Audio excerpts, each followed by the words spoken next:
Asalaamu calaykum. Kusoo dhawaada kanaalka Ogaalka Maanta. Muuqaalkan waa qaybtii labaad ee barashada video editing-ka, khaasatan software-ka Premiere Pro. Qaybtii koowaad waxaan ku soo qaadanay sida muuqaalo loo soo geliyo, sida muuqaalo loo jarjaro, iyo sida muuqaalada la isugu keeno, iyo weliba sida muuqaalka transition loogu daro. Muuqaalkeena maanta waxaan ku qaadan doonaa sida muuqaalka loo geliyo border iyo sida weliba muuqaalka loo geliyo shape. Marka kusoo dhawaada mawduuceena maanta.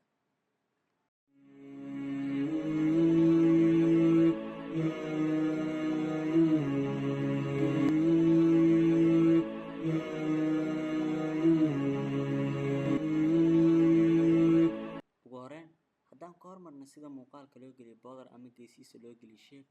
Ugu horreyn, soo qaada muuqaalka u baahanta inay geesihiisa aad gelido border, kadibna hadda u jeedi muuqaalka thumbnail-ka ayaa naloo keenay. Waxaa imaataa meesha ay ku qoran tahay effects, kadibna meeshan waxaa ku qortaa effect la grid markaa ku qortid saa u jeedid waa kana effectiga soo jiid kadibna muuqaalku soo kordhay. Marka muuqaalku soo kordhay saa u jeedid asay automatic wuxuu isku geyn doono meesha effect control. Kadib hoos soo soco meesha ay ku qoran tahay anchor waxaa ka dhigtaa 0, tan waxaa ka dhigtaa 0 kadibna enter leh. meesha ay ku qoran tahay corner-na waxaa ka dhigtaa cabirka u yahay muuqaalkaaga. Hadda muuqaalkeena waxaa waaye 1920 oo lagu dhuftay 1810 1080 aan dhahay. Had saa u jeedid muuqaalkii geesihiisa border waa la geliyay balse muuqaalkeena ma muuqdo. Hoos u soo soco meeshaan ay ku qoran tahay blending mode soo fur kadibna waxaa ka dhigtaa normal. Had saa u jeedid muuqaalkeena border ayaa nala geliyay balse fiican ma muuqdo. Meeshaan ay ku qoran tahay color soo fur kadibna waxaa ka dhigtaa color-ka u baahanta annaka tusaalahan oo kale color-kan jaalaha oo kale waa kadibna okay dheh. Muuqaalku waa la geliyay balse ma weyno. Meesha ay ku qoran tahay border weyni hadda u baahanta inta in ka badan tusaalahan oo kale annaka 30 enough way. Had saa u jeedid muuqaalkeena geesihiisa waxaa naloo geliyay border ama shapes. Haddaan u gudubno sida muuqaalka loo geliyo shape. Ugu horreyn soo qaada muuqaalka u baahanta inaad shape gelido. Hadda annaka tusaalahan kana ku sameeynaa kadibna soo jiid ilaa ka kan thumbnail-ka. Had saa u jeedid waxaa qarsamay muuqaalkii hoose bal si aan kan u gelino shape. Meeshan ay ku qoran tahay effects imaaw kadibna waxaa ku qortaa effectiga loo yaqaan circle. Saa u jeedid waa kana effectigan soo jiid kadibna muuqaalku soo kordhay. Muuqaalkii saa u jeedid meeshan waa meel yar oo cadaan ah oo muuqaal la'aan ah. Marka si aan muuqaalku u soo muujido hoos soo wad meeshan ay ku qoran tahay blending mode soo fur kadibna waxaa ka dhigtaa tan ka dhig. Saa u jeedid muuqaalku waa muuqdaa balse ma weyno.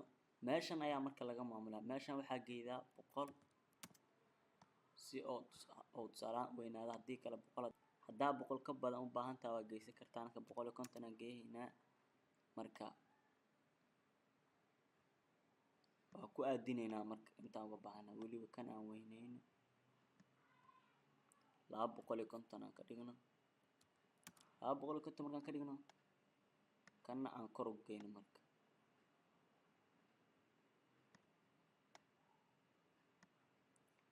Had saa u jeedid muuqaalkii waa kana waa naloo geliyay shape balse wuxuu yaalaa muuqaalka dhex bartamihiisa. Waa inaan dhignaa meel geesa kor u soo bax. Meesha ay ku qoran tahay position ayaa laga wadaa dhinacaan u soo wadkan.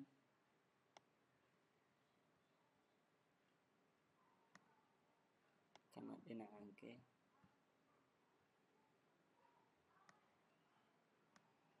Had saa u jeedid waa dhigna meeshaan u baahanahay. Haddii aad u baahanta xataa muuqaalkan ayaa waxaa ku diri kartaa stroke. Si aad ugu darto imaaw effects kadibna waxaa ku qortaa effectiga la magaciisa paint pocket. Saa u jeedid effectiga waa kana soo jiid kadibna waxaa ku soo kordhayda muuqaalka ah wareegga uu rabto in stroke lagu geliyo. Had saa u jeedid waa kana uu noo soo galay. Waxaa imaataa effect control kadibna hoos u soo bax. Saa u jeedid waa kana effect haddaan ku soo darnaa magaciisa. meeshaan ay ku qoran tahay fill selector soo fur kadib waxaa kasoo dhigtaa alpha janaan meesha ay ku qoran tahay stroke intaa soo furta waxaa ka dhigtaa stroke hadda saa ujeedid muuqaalkan waxaana loo soo geliyay stroke balse kalarkiisa maan kalar qurxoon waa inaan ka dhignaa caddaan kadib dhahnaa okay balliciisana inta u baahan tahay ayaa ka dhigi kartaa tusaale ahaan oo kale anaka 8 okay waa hadda saa ujeedid waxaana loo geliyay muuqaalkeeni border kan waxaana loo geliyay shape kadib stroke ana loo geliyay u baahan tahay waxaa ku darsan kartaa qoraal oo wato animation soo dooro toolka oo qoraalka kadibna meesha waxaa ku qortaa waxaa u baahan tahay anaka tusaale ahaan waxaan ku qoraa ogaalka maanta markaa ku qortid select all leh kadib waxay maataa social graphics kadib hoos soo bax ugu horeyn kalarkeeda waxba ka bedelin meesha ay ku qoran tahay stroke texture kadibna kalarkeeda madow ka dhig ama jaalle midka u baahan tahay kadibna okay dheh saas markaa sameeyo meesha oo farta magaceeda ah soo fur kadib waxaa ka dhigtaa farta u baahan tahay nooceeda hadana tusaalahan kale tana ka dhigaynaa kadib okay waaye waxaa ku soo laabataa effect control kadib kan 75 ka dhig kan oo position kan waxaa geedaa farta dhinacaas gee hadda soo jeedid fartan qoraal caadi waaye waa inaan ku daynaa animation ama effects kadibna waxaa ku qortaa crop markaa ku qortid waa kana effect ku soo jiid kadibna farta ku soo kordhaa markaa farta ku soo kordhaydid effect control ma kadibna hoos soo soco waxaa daartaa kan oo right ku qoran tahay kadibna waxaa ka dhigtaa 100 kadib muuqaalka daar wax yar markuu socdo aad inta u baahan tahay oo socdo muuqaalka boost dheh kadibna waxaa ku celiyaa sidiis aragna bal qaabka farta animation-ka ugu darsamay